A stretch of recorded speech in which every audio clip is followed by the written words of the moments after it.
we present My Favorite Husband, a new series based on Isabel Scott Rorick's gay, sophisticated Mr. and Mrs. Cugat, starring Lucille Ball with Richard Denning.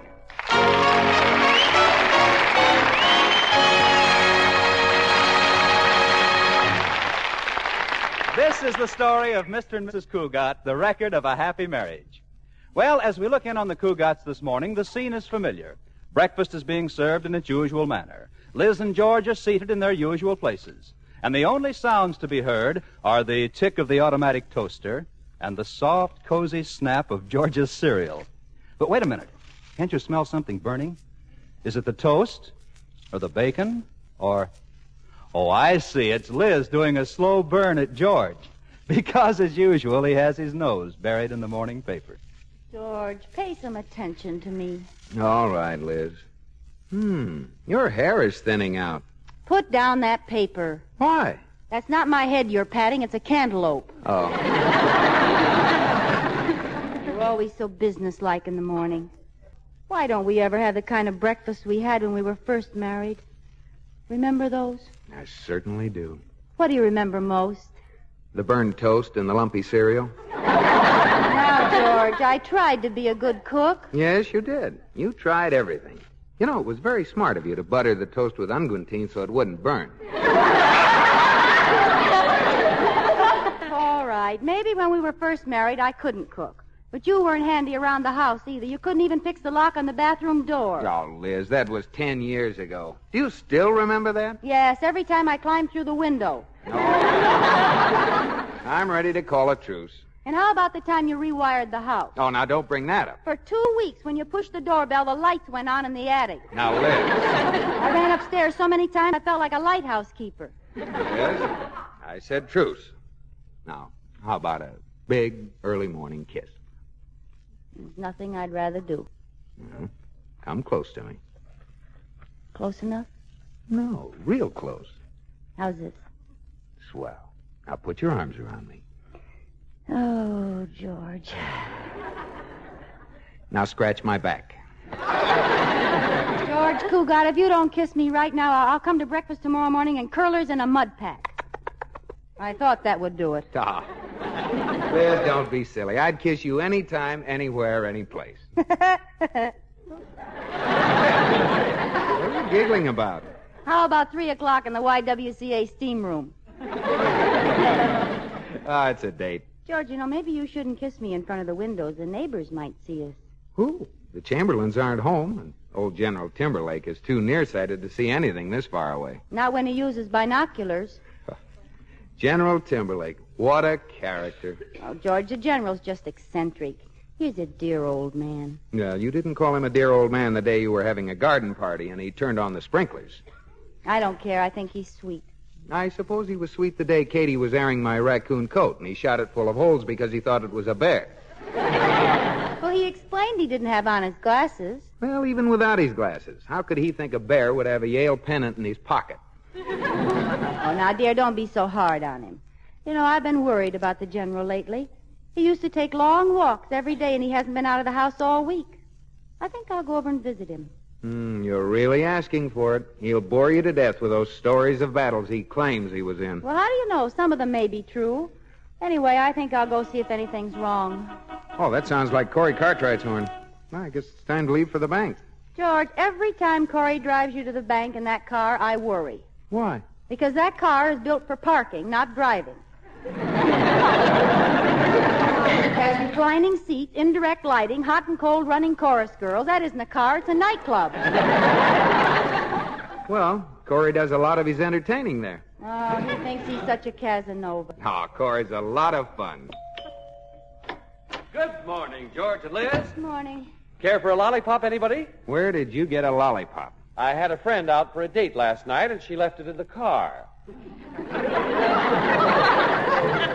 Corey, it's about time you went out with older girls. Oh, I do, Liz. I finally met the girl. I'm really in love. Her name is Daphne McCormick. Here's a picture of her. Not bad. George, I told you not to read at breakfast. Isn't she a ravishing creature, though? Look at those lines, that color, the modern design, and all those extras, too. Terrific, huh? Terrific. She's the reason Good Sam turned bad. Hey, it's time we left for the bank. Oh, honey, were you serious about going to see General Timberlake? Yes, I feel sorry for him. Well, all right, but I hope you don't regret it. Remember, the last time you went over, you forgot to salute, and he threw you in the guardhouse. Well, if I'm not back in 2 days, send me a cake with a file in it.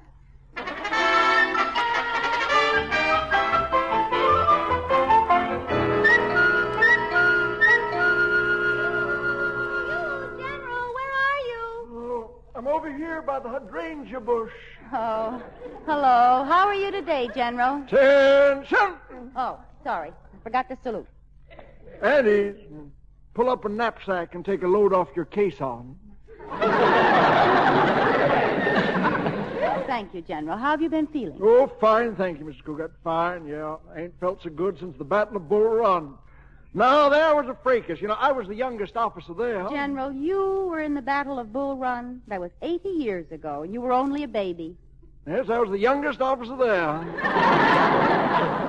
General, are those some new medals you're wearing? I don't believe I've ever seen that big gold one with the red, white, and blue lettering. Oh, that one. Well, that's a special medal commemorating one of the greatest events in our country's history. Let me read the inscription. Well, Jubilee Sale, Sears and Roebuck. No, there was a fracas. We've been worried about you, General. You haven't been taking your daily walks. Your leg isn't bothering you again, is it? Oh, no, Miss Cook. It only bothers me on the anniversary of the day I was wounded. Oh. You know, I was surrounded by a howling mob of enemy. They charged me from every side, but I stood them all off single-handed. What battle was that? Jubilee Sale at Sears and Roebuck.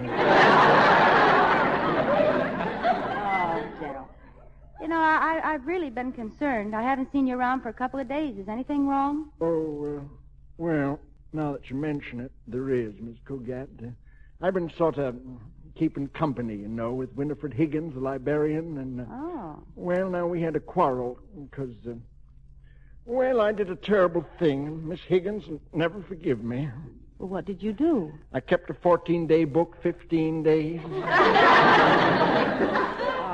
Oh, that's too bad. You used to go to the library every night to study history, didn't you? Well, now, frankly, Miss Cugat, I wasn't studying history so much as I was studying Higgins.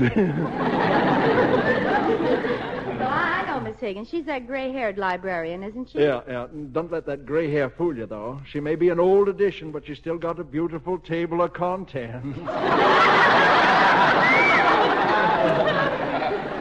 Libraries are such romantic places. Yeah. Well, that's all over for me now. Oh, now, General, Miss Higgins won't stay mad if you go to her and apologize. No, I tried that, but didn't work. I'm a lonesome man, Miss Cugat. I ain't got nobody to talk to about my battles.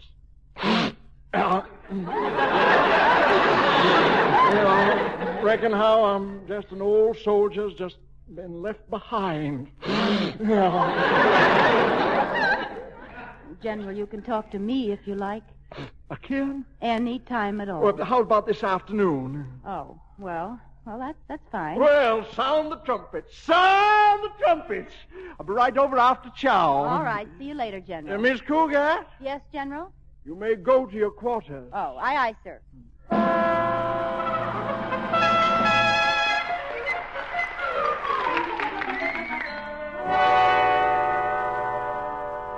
You better practice your salute, Katie. The General's coming over. Oh, it won't matter if I salute him or not, Mrs. Cugat. He never remembers who I am anyway. Oh, the other day I was sitting in the upstairs window mending Mr. Cugat's striped pajamas, and he hollered, "Well, Barbara Fritchie." What did you say? Well, I hollered back, "Shoot if you must, this old gray head, but spare Mr. Cugat's pajama bottoms." Next time I'll buy George's pajamas with 13 stars in the seat. Oh, the General's kind of cute. He reminds me of my first husband. Clarence was a fighter. He took part in hundreds of battles. Oh, with Pershing? No, with me. Oh. Now, Katie, was he really a military man? Well, he was wounded in combat. The enemy caught him sneaking through the lines late one night and ambushed him from behind. What happened? The enemy hit him with a rolling pin. I'll get it, Katie. It's probably the general. Oh, hello, General. Come in, won't you? Yes, sir.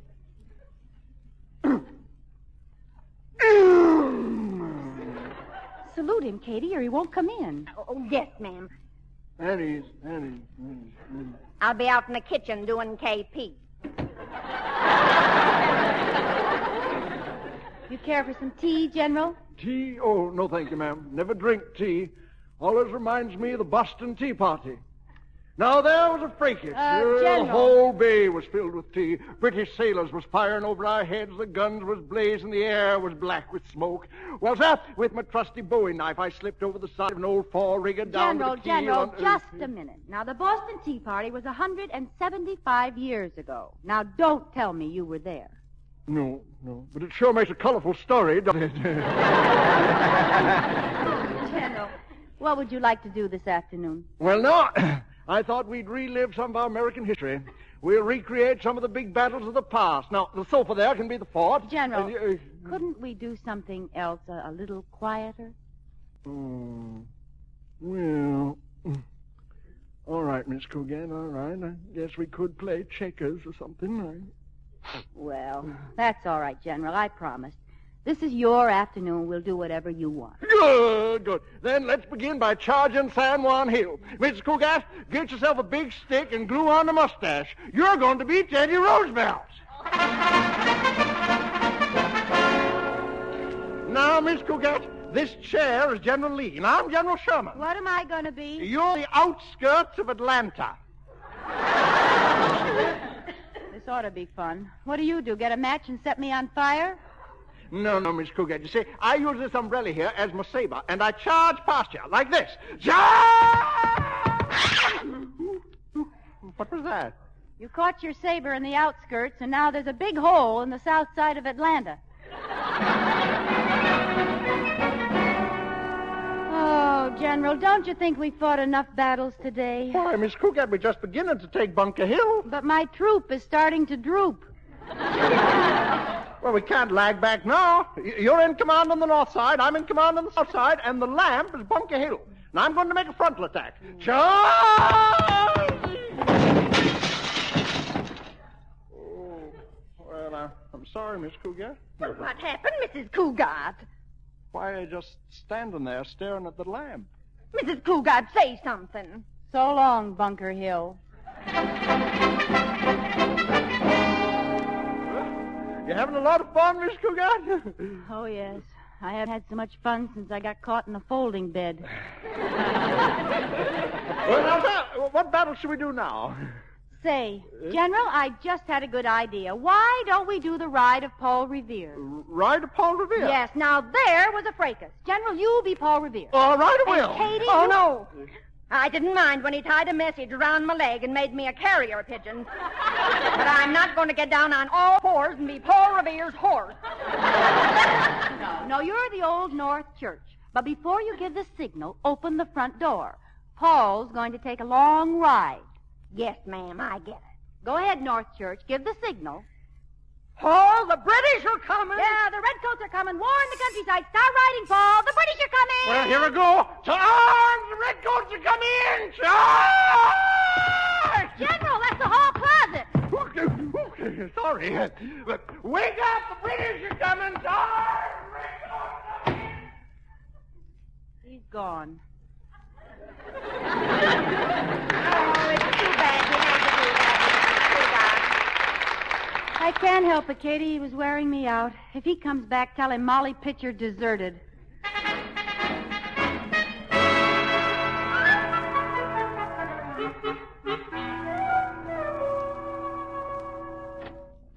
Anybody home? Liz? Oh, good evening, George. Honey, what's the matter? The general was here all afternoon. Oh. I've been fighting battles all day, and I'm so tired I can barely move my rear echelon. Oh, what did he do? Draft you? I tried to get rid of him once, but all he did was ride around the block and bivouac in the cellar. Liz, you're exaggerating. Now, where's Katie? Oh, you mean Pocahontas? She's upstairs, lying down. Oh. What happened to her? General Timberlake insisted she smoke a peace pipe with him, and now Pocahontas heaps Indian. Well, I warned you about him. I know. It was a rugged day, but I'm still glad I did it. It cheered him up. He was lonesome because he'd had a fight with his girlfriend, Miss Higgins. My poor little tired papoose. George, how about giving the city of Atlanta a kiss? All right. Gee, that was more like the whole state of Georgia. Kiss me again. Let's make this Alabama, Tennessee, and Virginia. Okay. Wow, the solid South. Come on, sit on my lap, Scarlett O'Hara. All right. Hey, how do you happen to kiss so good? Oh, it's your inspiration. You're enough to make Mason throw away his Dixon. Hold me tight, George. How's this? Tighter. Oh, but Liz. Go ahead, George. Pretend I'm a sack of walnuts and crack my shells.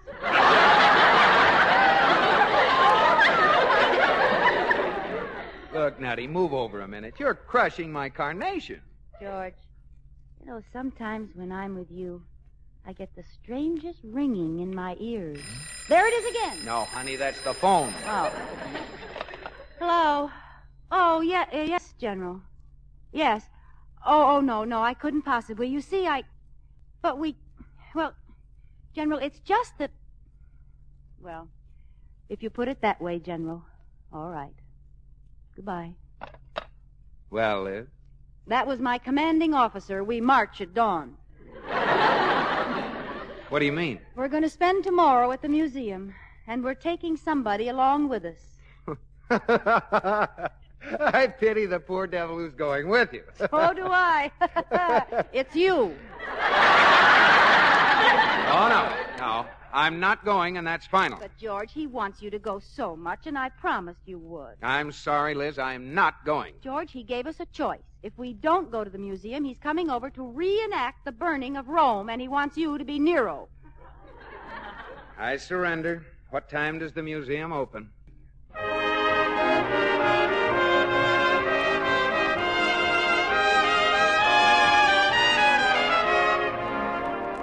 This is the story of Mr. and Mrs. Cugat, of Liz and George, and especially Liz, who made a gesture of friendship to their next-door neighbor, the General, a gesture that was a signal for a full-scale invasion. Well, the General is not only anxious to be friends, he seems to want to form a permanent military alliance. Well, Saturday morning, the General, Captain George, and Lieutenant Liz made an inspection tour of the museum. Well, Saturday afternoon, they all had target practice in the backyard. And now the captain and his first lieutenant are back in their own camp discussing strategy. Where's the General now, Liz? He went home to get cleaned up, but he's come back in half an hour, so you better fill the bathtub with ice cubes. Fill the bathtub with ice cubes? Why? He's going to demonstrate how Washington crossed the Delaware. Oh, Liz, I can't stand much more of this Army life. Neither can I. On the last march around the museum, my feet felt like 2 blisters with shoes. Well, I've had enough. Oh, he's a nice old guy, but when he asked me to climb inside the barrel of that cannon, that was the last straw. He just wanted you to see if the powder was dry. Yeah, well, if it had been, when he lit that fuse, I'd have been real gone. George, I've got an idea. There's only one way to get rid of the General. We'll patch things up with Winifred Higgins. How? Well, they say the way to a man's heart is through his stomach. We'll have them both over for dinner. Yeah, I think you've got something there. Give them 1 ear of corn between them, and they're bound to get together.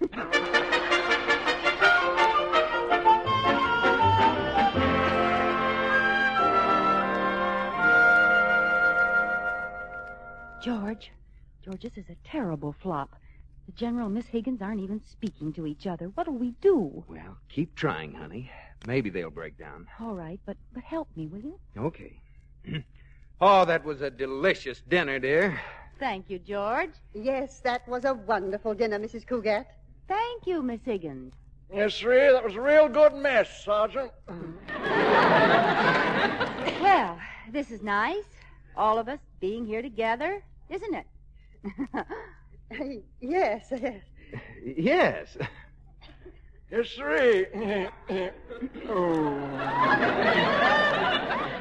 Well, that was fun, wasn't it? Miss Higgins? Yes? How's everything at the library? Yes, Miss Higgins. How is everything at the library? Oh, fine. That's nice. People still reading as much as ever, I suppose? Yes. Yes, they are. That's nice. Help me, George. All right. Miss Higgins, Yes, Mr. Cugat? read any good books lately? Say, Miss Cugat, did I ever tell you about the War of 1812? Yes, you did. Say, Mr. Cugat, did I ever tell you about the War of 1812? Yes, you did. Say... Yes, you did.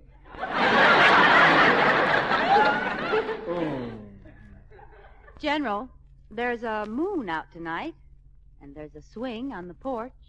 Isn't there somebody you'd like to take out there? Well, no. Yes, there is. Well, then. But what'll Mr. Cugat and Miss Higgins do whilst we're gone? General, I meant Miss Higgins. Oh, no, Miss Cugat. I'd much rather talk to you. Oh, please, General. You remember the fun we had yesterday when I charged and ripped your skirt?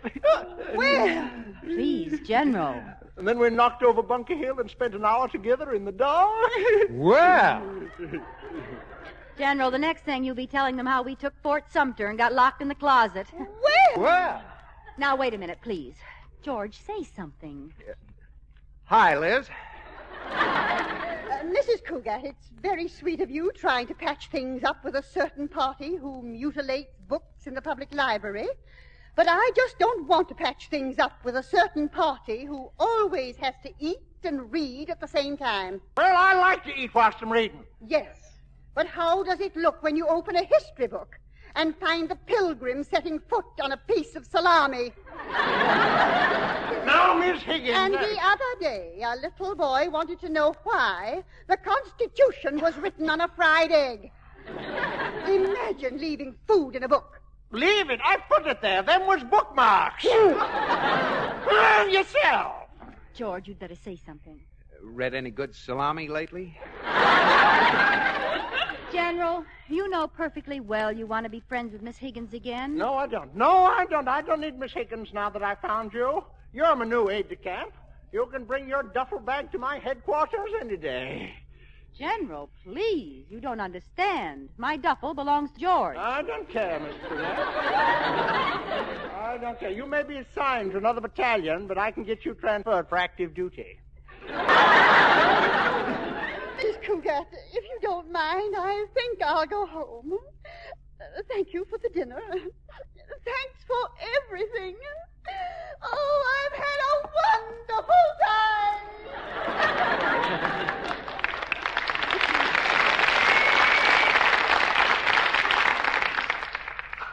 Now, General, aren't you ashamed of yourself? You've made her cry.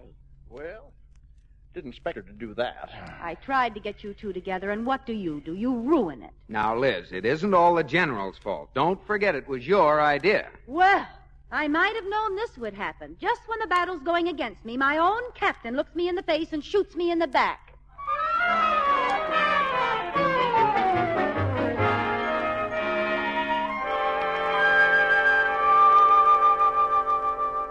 Liz, you can smile now. The General's gone. Oh, George, when it comes to messing things up, I can outmess anybody in the whole world. Well, you only get in these messes because you're so generous and try to help people out. George, now the General wants me for his aide-de-camp. Oh, honey, the General's unpredictable. He probably won't visit us again for days. You think so? I know so. Attention! George, salute with both hands. I can't get up. As you were. Just came over to thank you for your courageous and unselfish service to a comrade in arms. General, the only comrade in my arms is going to be George Cugat. It's in our contract. Well, now, Miss Cugat, don't you worry about me. Miss Higgins and I finally made up. Yeah, we're as close as Kaiser and Fraser. Miss Higgins isn't mad at you anymore. No. She was waiting for me by the hydrangea bush. And she said I could take books out just so long I kept mustard off my bookmarks. Oh, that's wonderful. The end of a perfect day. Yeah. Of course, now there's just one thing that kind of worries me. What's that? Miss Cugat, I was using my charms on you for selfish reasons, and if it turns your head, I'm sorry. I was just trying to make Miss Higgins jealous.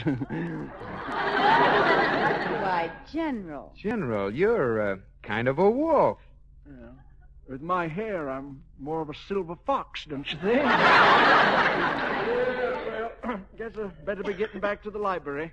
But, say, before I go, did I ever tell you about the Spanish-American War? Now, there was a fracas. We was down at the Philippines, see, and was hot as Billy, but... General. Huh? Now, come on, confess. You weren't really in the Spanish-American War, were you? Well, you know something, Miss Cugat? I really was. Goodbye.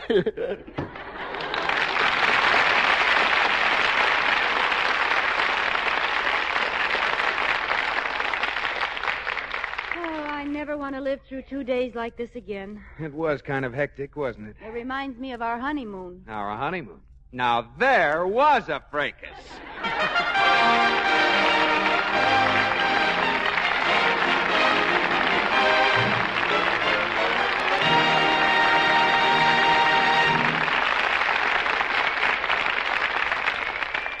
Asleep, George?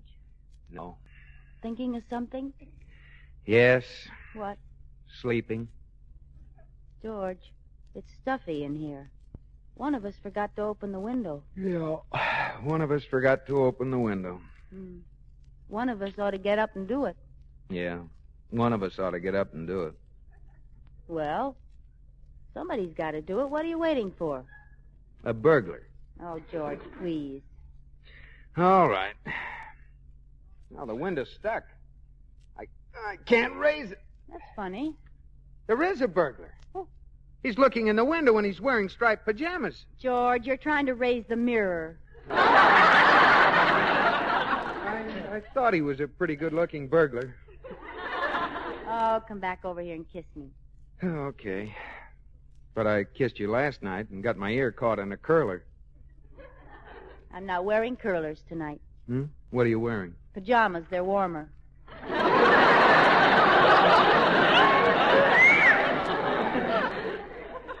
Well, here's your good night kiss. Oh, George, I'm lucky to be married to you. Why? Because if I weren't, I'd get in a lot of trouble sneaking over here every night for a kiss. Good night, George.